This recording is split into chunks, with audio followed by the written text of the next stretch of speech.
నమస్తే. ఈరోజే C4 channel లైవ్లో మన ప్రీతమ గౌరవనీయ శాసనసభ డిప్యూటీ స్పీకర్ గారు 20% మంది ఉన్న హిందూ ఆరు దళిత క్రైస్తవుల మీదకి 80% మంది ఉన్న ఓబీసీ ఓసీలను వారి హిందూ హక్కుల పరిరక్షకులుగా వారిని మేల్కొల్పుతూ మంచి వీడియో చేశారు. సుప్రీంకోర్టు న్యాయమూర్తులు తప్పనిసరిగా తిలకించాల్సిన వీడియో ఇది.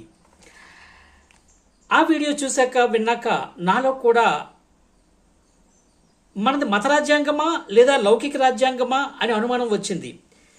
గౌరవనీయ నా సహచార భారతీయులారా, అందరూ మతాలకు కులాలకు అతీతంగా ఆలోచించినప్పుడే ఈ భారత్లో పుట్టిన వారంతా భారతీయులని, అందరూ సమానమని అర్థమవుతుంది, లేకుంటే లేదు. సరే, ఆర్టికల్ 25 ప్రకారం అందరికీ మత స్వేచ్ఛ, మతాన్ని ప్రకటించడం, ఆచరించడం, ప్రచారం చేయడం వంటి హక్కు ఉంది. ఆర్టికల్ 15 ఎవరైనా మతం ఆధారంగా వివక్షకు గురి కాకుండా రాజ్యాంగం రక్షణ కల్పిస్తుంది. ఈ లౌకిక రాజ్యాంగంలో ప్రభుత్వానికి అధికారిక మతం లేదన్నది రాజ్యాంగ హోదాలో ఉన్నవారు తెలుసుకోవాలి. State has no official religion. రాజ్యాంగ హోదాలో ఉన్నవారు అన్ని మతాలను సమానంగా గౌరవించాలి, సామరస్యతతో సమస్యలను పరిష్కరించాలి. రెచ్చగొట్టే ధోరణిలో మాట్లాడటం ఏ రాజ్యాంగ పరిరక్షకుడికి తగదు. 2026 ఏప్రిల్ 15 నుంచి 17 వరకు జరిగిన పార్లమెంటు సమావేశాల్లో మన గౌరవనీయ కేంద్ర హోంశాఖ మంత్రులు మతం ఆధారంగా రిజర్వేషన్లు ఇవ్వడం రాజ్యాంగ విరుద్ధం, అలా ఇవ్వడానికి మేము వ్యతిరేకం, రిజర్వేషన్లు మతం పేరిట లేవు, సామాజిక వెనుకబాటుతనానికి మాత్రమే, మతానికి కాదు అని బీజేపీ తరపున పునరుద్ఘాటించారు.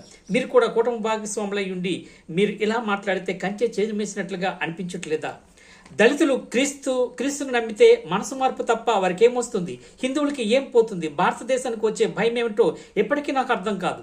ఆర్టికల్స్ 25 నుంచి 28 వరకు చదివినా, లౌకిక రాజ్యాంగం గురించి అర్థం తెలిసినా, దళితులే ఎందుకు క్రీస్తును నమ్మితే ప్రయోజనాలు కోల్పోతారని ఆలోచించిన, రిజర్వేషన్లు పొందే ఎస్టీ, ఓబీసీ, ఓసీ వీకర్ సెక్షన్స్కు లేని నిబంధనలు దళితులకే ఎందుకు అని ప్రశ్నించుకున్నా అర్థమవుతుంది.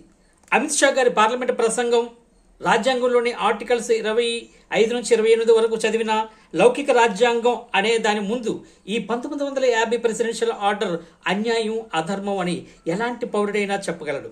రాష్ట్రపతి అయినా, చట్టసభలైనా, సుప్రీంకోర్టు అయినా రాజ్యాంగ ప్రాథమిక మౌలిక అంశాలను దాటి వెళ్ళలేరు.